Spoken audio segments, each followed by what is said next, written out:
TV production.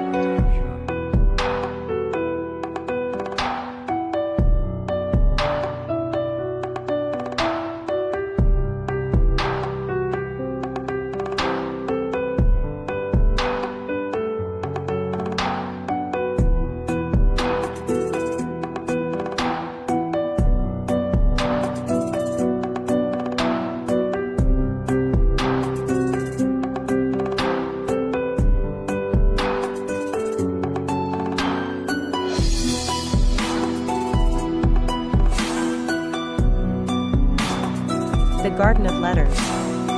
In the quaint coastal town of Marlow Bay, where the waves kissed the rocks like a timeless lover and the sky turned golden at dusk, lived a woman named Alara Winters. A quiet, gentle soul, Alara owned a small bookshop tucked between a bakery and an old music store. Her life was peaceful, predictable, a rhythm of pages and poetry, of tea and twilight. One morning, while cleaning the attic of her shop, Alara discovered an old wooden box hidden beneath the floorboards. Inside were dozens of yellowed letters, tied with a faded navy ribbon. They were addressed not to her, but to a woman named Isabella, all written by someone named A. Curiosity, like a spark in the dark, ignited within her. The letters spoke of longing and love, of summer nights and stolen glances in a secret garden behind the old lighthouse on the cliff. A and Isabella had loved in secret, their story unfolding during a time when the world had forbidden it. A war-torn era, full of sorrow and silence. Each letter was more poetic than the last, full of metaphors about the sea, the stars, and the eternal ache of waiting. Alara became obsessed. She read them every night, sometimes with tears sliding down her cheeks. She walked to the lighthouse often, trying to imagine their voices echoing in the sea breeze. Who were they? What happened to them? Why were the letters never sent? One rainy afternoon, as she shelved a new collection of poetry, a man walked into the shop. He was in his early 30s, with sea-green eyes and a camera around his neck. He introduced himself as Adrian, a photographer visiting Marlow Bay to capture its old-world charm. They spoke about literature, art, and soon, over cups of lavender tea, about life and what it meant to truly love. Alara told him about the letters, and together, they tried to unravel the mystery. As the weeks passed, their shared passion for the past turned into something delicate and sweet. They walked the beach at sunset, fingers intertwined, reading the letters aloud under the stars. It felt as if the spirit of A and Isabella danced between them. One evening, Adrian brought an old photo he had found in the town archive. It was of the secret garden, overgrown now, with two figures standing close beneath the moonlight. On the back, a handwritten note, "To my beloved Isabella. Until the stars forget to shine, A." Alara traced the words with her fingers. "Do you believe some loves are meant to be repeated?" she asked. Adrian smiled softly. "Or maybe," continued. Months turned into a year. The letters were published in a small volume, The Garden of Letters, with Alara's commentary and Adrian's photographs. It became a quiet bestseller, read by romantics all over the world. On the first anniversary of their meeting, Adrian took Alara to the garden, now lovingly restored. Beneath the same moonlight, with petals dancing around them, he knelt down and opened a small box, inside, a ring and a folded letter. She unfolded it. "To my Alara. In your eyes, I found the echoes of a love once lost and the promise of a love reborn. Until the stars forget to shine, Adrian." Tears glistened in her eyes as she whispered, "Yes." And so, in the garden where old love once bloomed in silence, a new love blossomed, not in secret, but in the full embrace of time, memory, and the endless horizon. Whispers of lavender. In the heart of Provence, where golden sunlight dances on fields of lavender and the air is always scented with blooming dreams, lived a young woman named Amélie. She ran a small bookshop tucked into the corner of a cobblestone square, where time seemed to slow down and hearts came to rest. Amélie wasn't searching for love. She had loved once, deeply and painfully, and since then, she had found comfort between pages and poetry.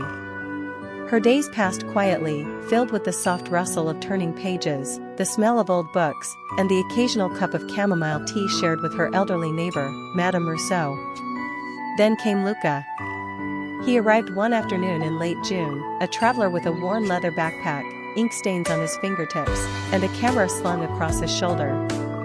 He stepped into her shop seeking a map, but left with a book of French poems and the beginning of something neither of them could yet name. Luca returned the next day. And the next. He would bring her stories of his travels, sketches of Prague's rooftops, photos of Moroccan markets, tales of moonlit nights in Venice. Amélie listened, smiled, and slowly allowed herself to hope again.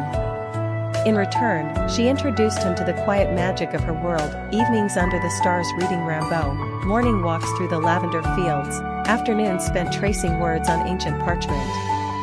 They were opposites. Luca was wind and wonder. Amélie was roots and rain. But something about their differences made their bond deeper, like two melodies blending into one unforgettable song. One twilight, as the sun melted into violet hills, Luca took Amélie to the edge of the fields. "I've been offered a job," he said softly. "A chance to photograph the northern lights in Iceland. It's only for 6 months, but..." Amélie looked at him, heart cracking like glass under snow. She wanted to ask him to stay. She wanted to be selfish. But she had learned, love doesn't chain. It sets free. "Go," she whispered. "Chase the lights. Just promise me one thing." "Anything," Luca said, eyes locked on hers. "Promise you'll come back, when the lavender blooms again." He nodded, kissed her forehead, and left with the promise etched into the sky. Winter came. Letters arrived like snowflakes, each one filled with Luca's awestruck words about icy skies, frozen lakes, and his longing for her. Amélie read them every night by candlelight, folded them with care, and tucked them into the pages of her favorite books. And then, spring whispered its arrival. On the first day of June, Amélie walked alone through the fields, now dressed in purple once more. Her heart beat faster with each step, unsure if hope was a blessing or a curse. But there, standing in the middle of the lavender sea, camera in hand and eyes brimming with love, was Luca. He walked to her without a word, took her hand, and pressed a kiss against her fingers. "I saw the northern lights," he said. "But nothing compares to the light I see in you." Tears fell like rain, soft and healing. And beneath the lavender sky, with the world in bloom once more, they kissed, and wrote the first page of the rest of their lives. Whispers across the sea. In a quiet coastal town named Windmere, where the waves kissed the shore with a timeless rhythm and seagulls painted the sky with their cries, lived a young woman named Alara. She was a painter, known among the locals for capturing the soul of the sea in her work. Her days were simple. She painted, walked along the cliffs, and listened to the wind that carried whispers only she seemed to hear. One evening, while painting near the lighthouse, she noticed a stranger standing by the edge of the rocks, gazing far into the ocean. He was tall, wearing a navy coat, and had a distant sadness in his eyes. She couldn't help but sketch him, curious about the story behind those silent stares. The next morning, he returned. His name was Adrien. A marine biologist who had once lived in Windmere as a child before leaving for London. He had returned after 10 long years, drawn back by memories and a yearning for something he couldn't name. They began to meet often. At the cliffs, in the market, at the old bakery where Alara's paintings hung. He told her stories of whales and coral reefs, of deep-sea mysteries and moonlit waves. She showed him her art, each piece a frozen moment of emotion, of light and salt and sky. One day, he found a painting in her cottage, a boy standing at the edge of the sea, holding a paper boat. "That's me," he said softly, almost in disbelief. You left that boat on the rocks 10 years ago, Alara smiled. I saw it and kept it. I didn't know who it belonged to until now. It turned out they had crossed paths as children. Alara had watched him from afar, a quiet girl who never spoke to strangers. But that moment, the paper boat, the boy with eyes full of dreams, stayed with her, inspiring her first painting. As summer blossomed, so did their love.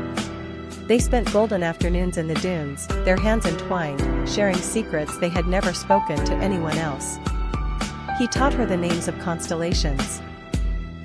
She painted them dancing beneath them, under an endless sea of stars. But as the season waned, Adrian received a call from the Research Institute. He was offered a position to lead an expedition in the Arctic, a lifelong dream. The night before his departure, they stood on the cliffs beneath a violet sky. Alara, eyes glistening, handed him a sketchbook filled with drawings of their summer. Take this, she whispered. So you don't forget what it felt like to be home. I'll come back, he promised. Not because I have to, but because my heart is here. With you. The months that followed were quiet. Alara waited by the sea, painting letters she never sent, hoping the wind would carry her words to him. Then, one early spring morning, she found a bottle on the shore. Inside, a letter. I followed the stars like you told me. Each one whispered your name. I'm coming home. A week later, he returned.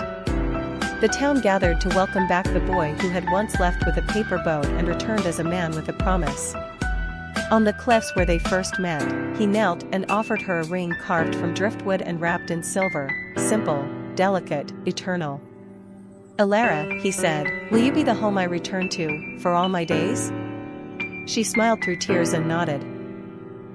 The sea roared in joy, the wind danced through their hair, and the sun dipped low, blessing the beginning of a new chapter, where two hearts, once adrift, had finally found harbor in each other.